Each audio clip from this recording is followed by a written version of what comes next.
Okay, hello.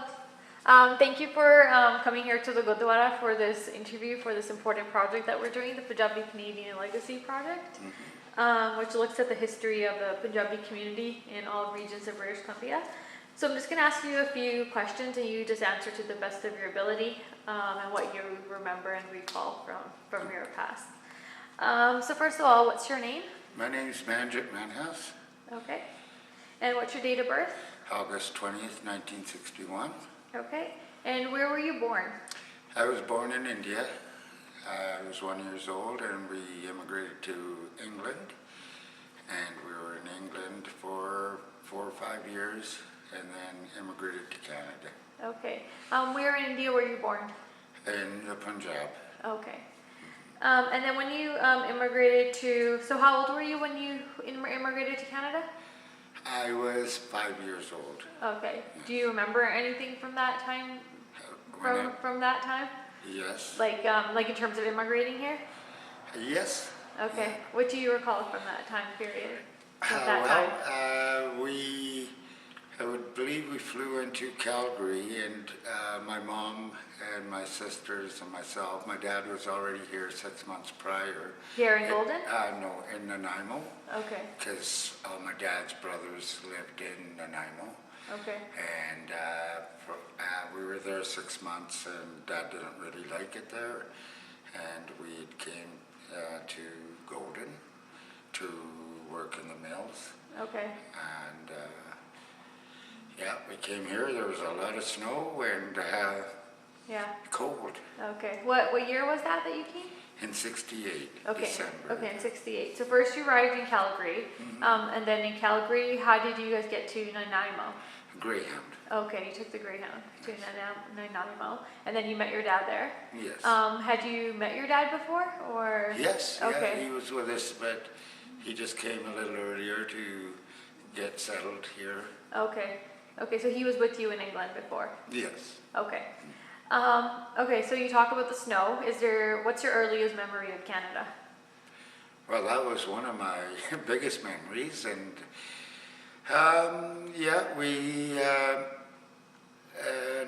it was a bit of it took a lot of getting used to in Nanaimo, but then we moved to Donald, which is a community just outside of Golden. It was actually the first city before Golden. So that's where the town was. And it was mostly a lumber mill. And a lot of our families worked there and basically lived together. Everybody cooked together, ate together, slept in the same bunkhouse. And eventually Dad rented a trailer and we lived in Donald for probably 3 years, I believe. And then from there, the East Indian community slowly, once our feet were on the ground, started buying homes in Golden, and then moved to Golden. And then our family lived all throughout the Columbia Valley here, as far as Edgewater, Radium, but always coming back to Golden. Okay. So when you were in Donald, did you go to school there in Donald? Yes, I did. Okay. And do you remember who some of the kids were in your class? Yeah, well, at Bureau Barn, and I think you interviewed her parents. Yeah. And I mostly just remember her. And mind you, throughout my school years, I graduated here. I did go to school with them kids too. So. But Donald was, again, it was, well, it's smaller than Golden, but a lot of our people lived there, the East Indian community, because the work was there, and of course they were all starting off as well. Do you remember any, besides the Caucasian community and I guess the Punjabi community, do you remember there being any other ethnic groups there? Not really. It was mostly our people that worked in the mill, and that was the industry. And then there was the logging, and but our people didn't do that at that time. Okay. Yeah. Did you have any encounters with anybody from whose background was Aboriginal, First Nations? Not so much in Donald, but we did in Parson. We moved to Parson, and there was Aboriginal families there, which are good friends to this day. Okay. So can you talk a bit about the first 5 years of settling in Golden? Was it like even like in terms of for your parents? Did you think it was difficult for them, or how was it? Yeah, I mean, yes, it was difficult because starting all over, and in them days there was where we lived not much power, so you know to cook, my mom you had a wood stove, so you had to go get the wood, put it in the stove, and heat your water on the stove. So. And our family, you know, we had, there's 7 children. Mom, there's 5 of us with Mom, and then my older brother and my older sister to me came a few years later to Canada. So, yeah, for them it was, and the winters were harsh and cold, and, you know, not too many people drove or had vehicles. So to get from Donald to Golden to buy groceries, it was everybody got together, and once a month you came to Golden and bought your groceries. Schooling was it was a little difficult because there was you know, of course, out of the children in my grade there was just myself and B-Row Barn, and you know, it was a little, there's some racism there. And I guess to put up with it and accept it was something, and which was, you know, bothersome at first, but you know, you seem to find a way to live through it. You talk about buying groceries. Was there like Punjabi grocery here in the region? No. Or? So my dad used to sometimes go to Calgary and buy lots of flour and then sell it to our families. So, and of course in them days Calgary was far away, the cities were, and again not too many people drove, so vehicles were, you know, it wasn't like we have today, you know, 2-3 cars. Yeah.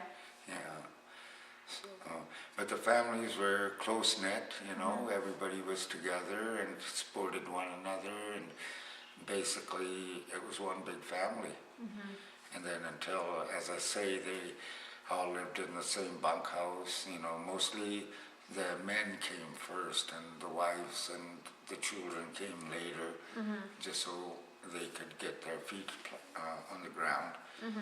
So that being said, the East Indian community in Golden was very close, just because they all lived together, cooked, you know, one guy would make rotis, and one guy would make the dals and the sabjis, and they'd all eat together, depending on the shifts. So back then there wasn't a Gurdwara here, right? No. So when like there was like a special occasion or like a wedding or even like a funeral or something like that, where did the Punjabi community go? Well, there was a little building. It was a Snow King's Castle, and it was owned by the sister company to the lumber mill in Donald, which is a plywood plant in Golden, which is running today. It's now LP, Louisiana Pacific, but and they had it was called a Snow King's Castle. So it was there that, you know, that they went to pray, and my dad would sometimes get East Indian movies and rent the theater out, so once a month type of thing, or every couple of months they'd get East Indian movies, so, and they'd rent the theater and have a gathering that way. Then my dad was in construction as well, and they had a committee in the Gurdwara here, you know, they got together and built this Gurdwara. And now my brother, all my neighbors in Golden are very old timers, born and raised here, that they, my neighbor, he was 80 years old, and he had the original picture of the original Gurdwara and the sawmills here in Golden. Okay. So Your neighbor had that? Yes. Okay. And you could see the Nishan Sahib and the Gurdwara vaguely, because of course the white society kind of shuffled the East Indians off to the side. Okay.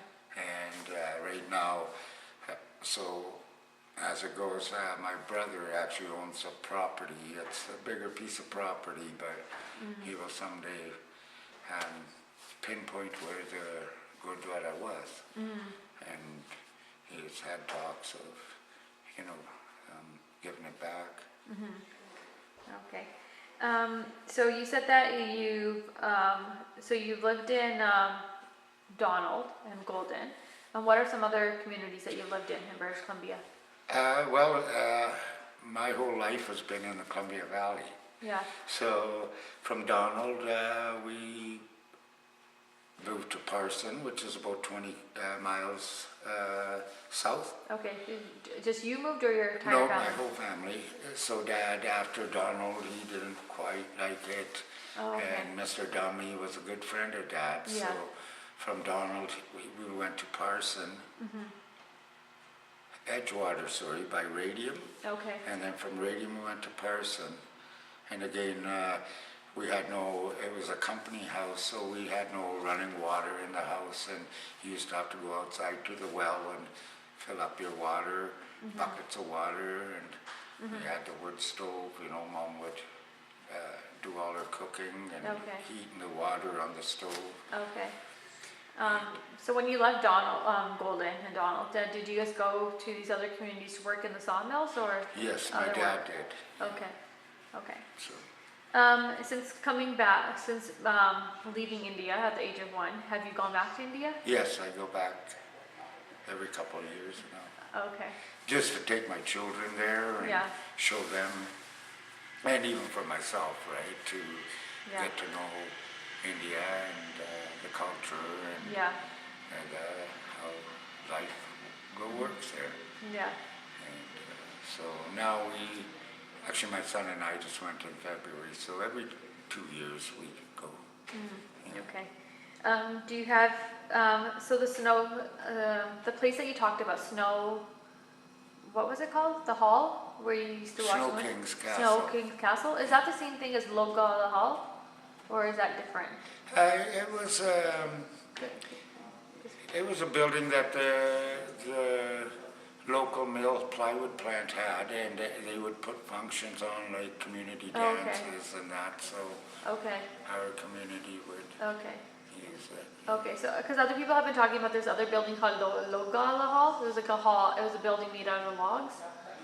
Is that the same thing? Yes, that would be it. Okay, it's the same. Okay, yeah. okay. Because other people call it that, but the real name was Snow Castle. Snow King's Castle. Okay. So that was a significant place for the Punjabi community. It seems from what I've interviewed. Did you know of any other places of significance for the Punjabi community in the area? Yeah, and of course I was young, so the Punjabi people worked hard, right? And the gatherings, there's, sometimes when there was weddings and that, they were mostly done at home, because we didn't have a Gurdwara, big enough Gurdwara here. And I know my brother got married at home. And the CP Rail, a lot of East Indians worked for CP Rail. My dad, later on in the 70s, late 70s, knew some good CP Rail supervisors, and East Indians were always good, hard workers and reliable. So Dad used to help, the newcomers to around Canada, Golden, to get jobs Yeah. on the railway or in the mill. And now and then, a lot of them moved to Vancouver, the bigger centers. Golden at one time probably had 100, 110 East Indian families here. Okay. And now, of course, as the children grow up, and go to university and, get into the bigger centers, Yeah. and parents shortly follow. Yeah. Okay. If you were to identify yourself as your identity, what would you say you are? Indo-Canadian, Okay. Sikh Indo-Canadian. Okay. Do you have any other stories that are important to the Punjabi legacy here in Golden, or any other personal stories you want to share about life in Golden? Of course, Golden had the first Gurdwara in Canada. Yeah. So the community being small, you have an attachment to everybody. Whereas the bigger centers, you seem to lose track, people, the cities are a lot bigger, whereas here it's a small town, so Sundays at the Gurdwara were a special time. Okay. Yeah, so, and a lot of successful people in Golden. Golden's done good for everybody that's been here. Now, even in the white society, if I may say, in Golden, we're loved just as much. There is no difference anymore. Just because our children grew up with their children came to our homes and started eating our food, and our children went to their homes and they ate Canadian food. So it was a good interaction for our children, or like for myself. Yeah. When I was little. Okay. So and now the curries and all that are renowned. Yeah. So we get people to our house all the time wanting to eat. Yeah. And yeah. Okay. Okay, thank you for sharing your story. Yeah, you're welcome. Thanks.